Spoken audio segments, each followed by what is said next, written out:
Dans cette vidéo, nous allons réaliser la caméra qui va nous permettre de suivre Bob.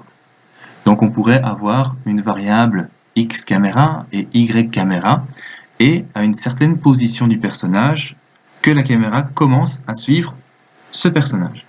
Mais on ne va pas réinventer la roue, une telle caméra existe déjà dans Unity dans le pack Cinemachine. Alors pour installer ce pack, on va dans Windows, on va dans Package Manager, on attend un petit peu, et alors ici, dans Recherche, on va marquer tout simplement Cinemachine.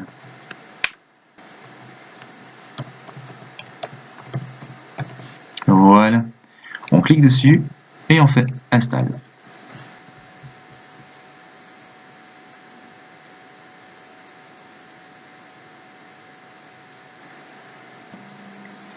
Alors, une fois installé, on peut quitter la fenêtre et on voit ici dans le menu qu'on a un menu Cinemachine en plus. Donc on va cliquer sur Cinemachine et en dessous, on va faire Create 2D Camera. Donc on peut voir ici ce que la caméra donne. Donc on va directement changer la vue. C'est une vue beaucoup trop éloignée. Donc on va aller dans Lens, ici, et on va changer Orthographic Size, et on va le mettre sur... C'est peut-être un peu, on va le mettre sur 3. Ça me paraît bien. Ok. On va glisser ensuite l'objet Bob, ici, dans Follow. Ce qui va nous permettre d'indiquer à la caméra de suivre notre personnage Bob. Maintenant, si je lance le jeu, on peut voir qu'on a une caméra qui suit notre personnage.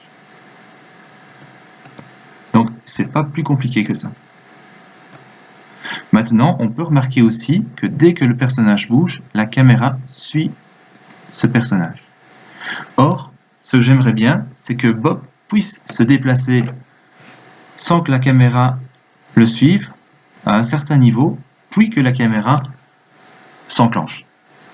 Donc pour ça, on a ici dans Body quelques zones à ajuster, notamment la Dead Zone. Donc c'est cette zone-ci qui va permettre justement d'avoir des zones mortes et donc de pouvoir déplacer notre personnage à un certain niveau avant que la caméra le suive. Donc pour ça, on va déjà ici cocher Game Window Guide, ce qui va nous permettre de voir un petit peu le rendu de la caméra. Donc déjà, si j'active cette zone, on voit que le rectangle s'agrandit ici. Ce que je peux faire aussi, c'est décocher le fond marin, afin qu'on voit peut-être un peu mieux ce qui se passe. Donc je retourne dans la Dead Zone, qui est ici, voilà. Donc ici, on voit un peu plus ce qui se passe. Voilà.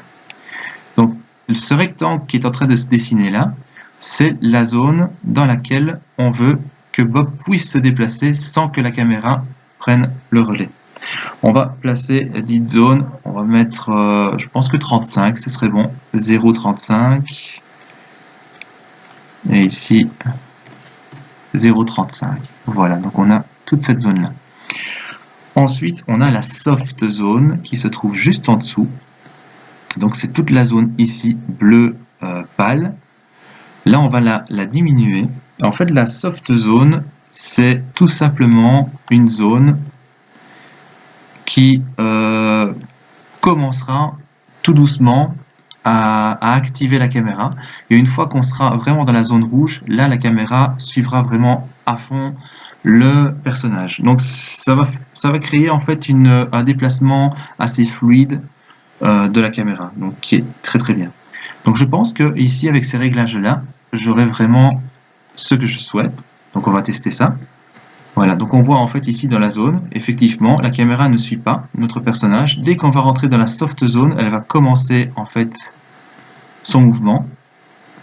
Et une fois qu'on va être vraiment dans la zone rouge, là la caméra va suivre notre personnage.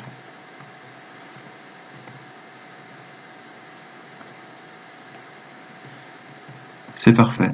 Donc On peut vraiment voyager partout maintenant dans le labyrinthe. On a vraiment un suivi de notre personnage partout où on va. Donc c'est ce qu'on veut. Voilà. Donc je vais réactiver le fond marin. D'abord peut-être, tant que je suis sur la caméra, enlever le guide. Voilà. Réactiver mon fond marin. Et regardez ce que ça donne en plein écran.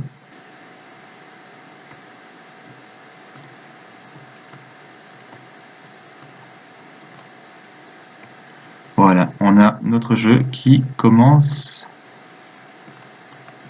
franchement à être pas mal, point de vue visuellement.